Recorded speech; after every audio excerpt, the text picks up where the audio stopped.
Good morning students. हम अपना जो सब्जेक्ट है वो कर रहे हैं फंडामेंटल्स ऑफ मार्केटिंग, जिसमें हमने अपना सेकंड चैप्टर स्टार्ट किया है जिसका नाम है मार्केटिंग कॉन्सेप्ट। तो कल हमने जो किया था उसमें हमने किया था कि मार्केटिंग कॉन्सेप्ट क्या है और मार्केटिंग क्या है, जो कि दोनों अलग अलग चीज़ें हैं। फिर हमने किया था हिस्टोरिकल डेवलपमेंट, जो मार्केटिंग है उसके अंदर समय समय पर कितनी चेंजेस आए हैं और अभी आगे चलकर और ज़्यादा चेंजेस आने हैं। अब हमारे पास आज का जो टॉपिक रहेगा वो है डिफरेंट कॉन्सेप्ट्स ऑफ मार्केटिंग। जो हमने कल पढ़ा था सेम वही इसके अंदर रिपीट हो रहा है। वो पहले डेवलपमेंट की, ये आगे कॉन्सेप्ट्स हैं। कल हमने जो डेवलपमेंट पढ़ी थी हिस्टोरिकल डेवलपमेंट, यानी कि पुराने समय से लेकर अब तक इसे 4 कैटेगरीज में डाला गया है। पर जो कॉन्सेप्ट्स हैं, कॉन्सेप्ट्स को 8 कैटेगरीज के अंदर रखा गया है। तो हमारा सबसे पहला कॉन्सेप्ट क्या है? प्रोडक्शन कॉन्सेप्ट, जो सबसे पुराना कॉन्सेप्ट है। ये क्या कहते हैं? कुछ भी बनाओ, आप कुछ भी बनाओ, आपको कंज्यूमर की फिक्र करने की ज़रूरत नहीं है। बस आपने उसे रीजनेबली प्राइस करना है और आपका जो प्रोडक्ट है वो थोड़ा सही होना चाहिए। इसमें आपको किसी भी तरह की स्पेशल मार्केटिंग की ज़रूरत नहीं है। ये कॉन्सेप्ट चला है हमारा 1900 से लेके 1930 तक, ठीक है। इसके अंदर जो ज़्यादा जोर दिया गया था वो हाई प्रोडक्शन एफिशिएंसी पर दिया गया था, कि आपने ज़्यादा से ज़्यादा चीज़ें पैदा करनी है और ये माना जाता था कि जो चीज़ बनेगी वो बिक भी जाएगी। तो यहाँ पर फिलिप कॉटलर की एक डेफिनेशन दी हुई है। जो प्रोडक्शन कॉन्सेप्ट है वो क्या कहता है कि consumer will favour those products that are widely available and low in cost. तो कंज्यूमर किन प्रोडक्ट्स को फेवर करता है? जो वाइडली अवेलेबल है, यानी हर जगह पर अवेलेबल है, और जो लो इन के कॉस्ट है, उसकी कॉस्ट भी कम है। तो management in production oriented organisation concentrate on achieving high production efficiency and wider distribution coverage. तो ये कहते हैं कि जो मैनेजमेंट है, मैनेजमेंट कहाँ पर करनी है आपने? प्रोडक्शन ओरिएंटेड ऑर्गेनाइजेशन में। तो उनका पूरा का पूरा ध्यान कहाँ है? प्रोडक्शन को एफिशिएंट बनाने में और गुड्स को डिस्ट्रीब्यूट करने में, ठीक है। तो ये उन गुड्स को फेवर करते हैं जो लो इन प्राइस हैं और जो इजीली अवेलेबल हैं, ठीक है। तो यहाँ पर क्या है, जो मोर इंटरेस्ट है वो प्रोडक्ट और उसके फीचर्स के अंदर है। यहाँ पर डिमांड के ऊपर ज़्यादा ध्यान दिया गया है देन सप्लाई, ठीक है। The concept hold good in situation where demand is more than supply. तो प्रोडक्शन कॉन्सेप्ट कहाँ चलेगा? जहाँ डिमांड ज़्यादा है सप्लाई से। तो अगर डिमांड ज़्यादा होगी, सप्लाई कम होगी, तभी तो आपको ज़्यादा प्रोड्यूस करने की ज़रूरत है। तो ये कंसेप्ट कहाँ चलता है? जैसे बैंक्स हैं, जनरल हॉस्पिटल्स हैं, इंडस्ट्रीज़ हैं।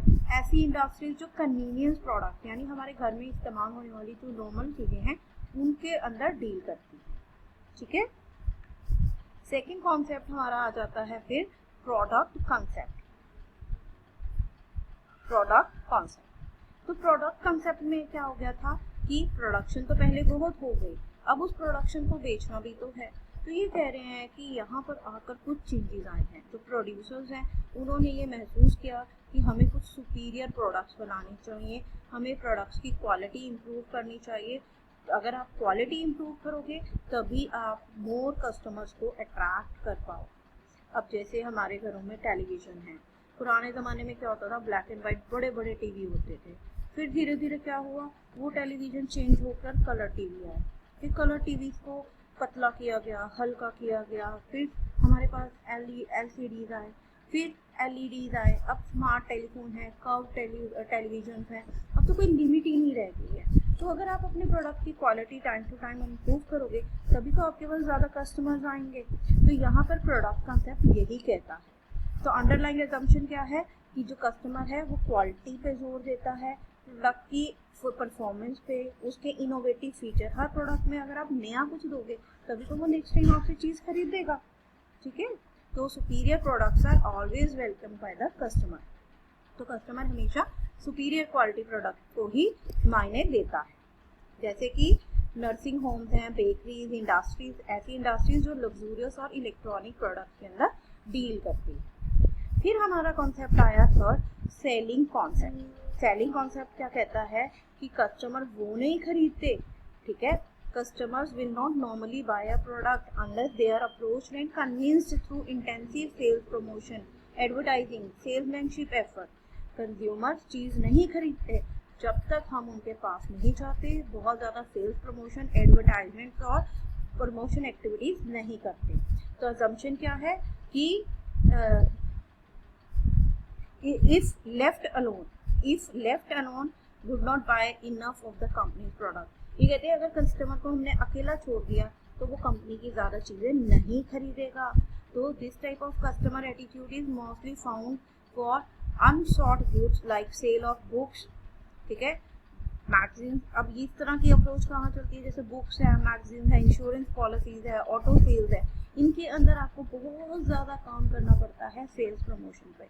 अब इंश्योरेंस पॉलिसी आपको पता है, जो इंश्योरेंस एजेंट होता है वो हमें बारी बारी कॉल करेगा, पॉलिसी ले लो, पॉलिसी ले लो, पॉलिसी ले लो, तब जाके हमें ही शर्म आ जाती है कि चल भाई इतना कह रहा है तो पॉलिसी ले लो, यानी कि उन्हें कितना हार्ड वर्क करना पड़ता है। ऐसे आपने ऑटोमोबाइल्स बेचने हैं तो आपको रिपीटेडली कस्टमर को फ़ोन करना पड़ता है कि हमारा प्रोडक्ट ले लो, हमारा जो ऑटोमोबाइल है, जो स्कूटर है, कार है। वैसे ये लग्जूरियस चीज़ों में होता है कि कार है बहुत बढ़िया है, इसके ये फीचर्स हैं, तो इसमें क्या है आपको कंज्यूमर को बहुत ज़्यादा प्रेशर डालना पड़ता है, हाई प्रेशर सेल्समैन होने चाहिए, बहुत ज़्यादा एग्रेसिव एडवर्टीजमेंट, बारी बारी एडवर्टीजमेंट दिखाना और बहुत ज़्यादा सेल्स प्रमोशन आपने करनी है, ठीक है। फिर है हमारे पास distribution of goods and services concept. अब इस कॉन्सेप्ट के अंदर क्या हुआ, चेंज आया। ये कहते हैं कि आपने गुड्स को डिस्ट्रीब्यूट करना है, यानी कंज्यूमर तक पहुंचाना है, प्रोड्यूसर से कंज्यूमर तक इन चीज़ों को पहुंचाना है। अगर कंज्यूमर तक चीज़ ही नहीं पहुंचेगी तो वो खरीदेगा कैसे। तो ये कॉन्सेप्ट क्या कहता है, marketing begins when the production process is completed, यानी जब प्रोडक्शन प्रोसेस कंप्लीट हो गया, चीज़ बनकर तैयार हो गई, तब मार्केटिंग शुरू होती है, और जब चीज़ें बिक जाती हैं तो मार्केटिंग खत्म हो जाती है। तो ये हमारा distribution of goods and services concept है। It has no longer with the pre production activities. इसके अंदर प्री प्रोडक्शन और आफ्टर सेल सर्विसेज के बारे में बिल्कुल ध्यान नहीं दिया गया है। इनका जो ध्यान है वो सिर्फ और सिर्फ डिस्ट्रीब्यूशन के ऊपर है, जिससे कि आप कंपनी के जो प्रॉफिट्स हैं वो मैक्सिमाइज करोगे। अगर आप ज़्यादा से ज़्यादा सेल्स करोगे तो प्रॉफिट्स अपने आप मैक्सिमाइज होंगे ही होंगे। फिर है क्रिएशन ऑफ यूटिलिटी कॉन्सेप्ट। अब यूटिलिटी तो आपको पता ही है, हमारे पास कितनी तरह की है, 4 तरह की यूटिलिटी है, form utility, time utility, place utility and position utility. अब फॉर्म यूटिलिटी कैसे आती है, जब हम प्रोडक्शन प्लानिंग एंड डेवलपमेंट करते हैं, यानी किसी चीज़ को जब हम बनाएंगे तो उसकी फॉर्म बदल जाएगी, रॉ मटेरियल से वो फिनिश प्रोडक्ट में कन्वर्ट हो जाएगा। फिर जब हम ट्रांसपोर्टेशन और डिस्ट्रीब्यूशन करेंगे तो उससे क्या होगा, प्लेस यूटिलिटी क्रिएट होगी। फिर जब हम स्टोरेज और वेयर हाउसिंग करेंगे तो उससे टाइम यूटिलिटी बनेगी। फिर जब हम सेल्समैन, एडवर्टाइजिंग, पब्लिसिटी करेंगे तो इससे पोजीशन यूटिलिटी होगी। क्यों, क्योंकि अब चीज़ बिक जाएगी और चीज़ प्रोड्यूसर से कंज्यूमर के पास चली जाएगी, तो प्रोडक्ट जो हमारी जो है पोजीशन यूटिलिटी यहाँ पर काम करेगी। तो इस कॉन्सेप्ट के अंदर सिर्फ और सिर्फ इन्हीं यूटिलिटीज़ के ऊपर ध्यान दिया गया है, मार्केटिंग के और किसी कॉन्सेप्ट के ऊपर ध्यान नहीं दिया गया। 6 है हमारा delivery of standard of living concept. Standard of living क्या है, अगर आप बढ़िया क्वालिटी के प्रोडक्ट्स रीजनेबल प्राइस पर बनाकर कंज्यूमर को देते हो तो उनका स्टैंडर्ड ऑफ लिविंग जो है वो राइज होगा। तो स्टैंडर्ड ऑफ लिविंग को राइज करने के लिए ज़रूरी क्या है हमारे पास, ये कहते हैं जो सोसाइटल कॉन्सेप्ट है, होल्ड्स दैट ऑर्गेनाइज हम कर रहे थे delivery of standard of living concept. Standard of living क्या कहता है, marketing is the creation and delivery of standard of living to the society. जो मार्केटिंग है वो क्या है, आपने क्रिएट करना है और डिलीवरी करनी है किसकी, स्टैंडर्ड ऑफ लिविंग की सोसाइटी के अंदर। अगर आप वुडलैंड के जूते पहनते हो, वुडलैंड के जूते क्या हैं, वो महंगे हैं, महंगे जूते पहनकर जब आप बाहर निकलोगे तो आपका स्टैंडर्ड ऑफ लिविंग बढ़ा हुआ माना जाएगा। आप बढ़िया क्वालिटी का आप आईफोन लेकर घूम रहे हो तो आपका जो स्टैंडर्ड ऑफ लिविंग है वो बढ़िया माना जाएगा। आप बड़ी लंबी गाड़ी में से उतर रहे हो तो आपका स्टैंडर्ड ऑफ लिविंग बढ़ेगा। तो इसलिए क्या है, स्टैंडर्ड ऑफ लिविंग कॉन्सेप्ट के ऊपर यहाँ पर बात की गई है।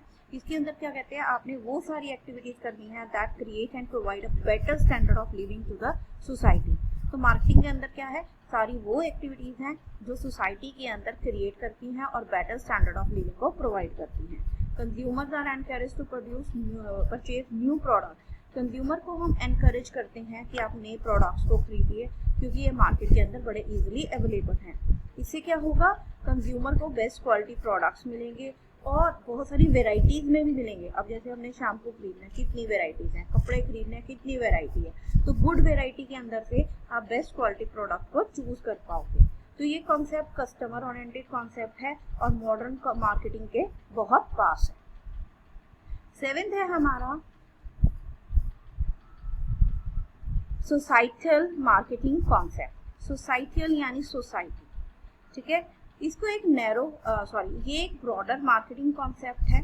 इसके अंदर क्या कहा गया है कि सबसे पहले आपने क्या करना है, जो नीड्स हैं, वांट्स हैं और जो आपकी टारगेट मार्केट है उनके इंटरेस्ट को आपने देखना है कि जो आपके कंज्यूमर हैं या जहां पर जाकर आपने चीज बेचनी है उनकी क्या जरूरतें हैं, उनके इंटरेस्ट क्या है।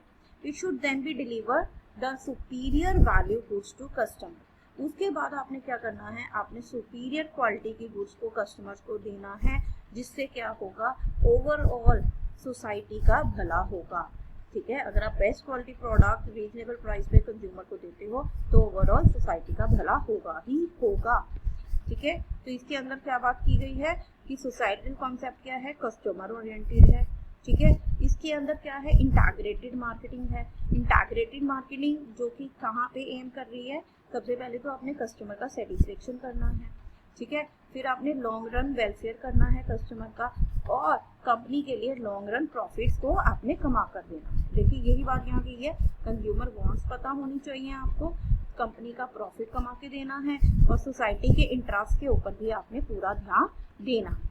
जैसे यहाँ पर ये एग्जाम्पल में बताया गया है कि मार्केटिंग कॉन्सेप्ट हमें क्या बताता है, सोसाइटल कॉन्सेप्ट ऑफ मार्केटिंग हमें क्या बताता है कि आपने पहले तो क्रिएट सेटिस्फाइड कस्टमर। आपका मिशन क्या होना चाहिए, आपकी कंपनी का मिशन क्या होना चाहिए, आपकी सेटिस्फाइड कस्टमर्स होनी चाहिए। आपने सिर्फ वो प्रोडक्ट्स देने हैं जो कंज्यूमर और सोसाइटी दोनों के भले के लिए है। आपने लॉन्ग रन कंज्यूमर और पब्लिक वेलफेयर के ऊपर ध्यान देना है। Marketing plans and programs shall duly consider consumer wants, consumer interest, social welfare and corporate interest. जो आपकी कंपनी के मार्केटिंग प्लान और प्रोग्राम्स हैं उन्होंने पूरा का पूरा ध्यान देना है किसके ऊपर, कंज्यूमर के wants, consumer interest, social welfare और कॉर्पोरेट नीड्स के अंदर, जैसे कि यहाँ पर दिखाया गया है। तो अगर आप ये सारी चीजें पूरी कर पाते हो तो आप सोसाइटी कॉन्सेप्ट के अंदर हो। लास्ट है हमारा मार्केटिंग कॉन्सेप्ट। मार्केटिंग कॉन्सेप्ट क्या कहता है, कस्टमर सेटिस्फेक्शन कॉन्सेप्ट। आपका जो मेन एम्फेसिस है वो कस्टमर के सेटिस्फेक्शन के ऊपर रहता है।